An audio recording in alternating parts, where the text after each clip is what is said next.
तर जय शबरी माता. आज आलेलो आहोत आपण सडेगाव या ठिकाणी माळावर.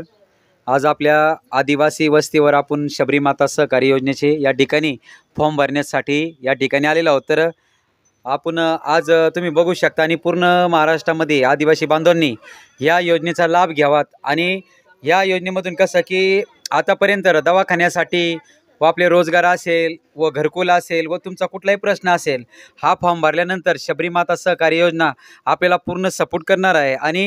आणि दिवाळीनंतर सर्वांना 2-2 महिन्यांना किराणा भेटणार आहे. आणि जो डिक्लेअर 2.5 महिने जे बी हप्ते भरताय तर त्यांना पहिले किराण्याचे त्या ठिकाणी किराणा वाटप होतोय.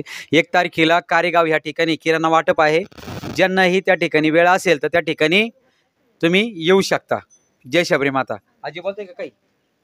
तर ही योजना माहिती तुम्हाला जरा माहिती तुम्हाला ही योजना आखना भाऊ कसा वाटणार तुम्हाला? योजना चांगली असते हा भारी वाटणार बरं का आम्हाला. तुम्ही भाषण करा ना आम्हाला भारी वाटणार. ही योजना वारी म्हणजे तुम्हाला म्हणजे महिला असं एकदम भारी आहे का ना योजना? भारी असं. हा तर त्यामुळे सर्व आदिवासी बांधव फॉर्म भरा असा का? हा फॉर्म भरा फॉर्म भरा. हे बोल संगीता बोल ना. आणि मग का बोलत तू? ओके चालेल.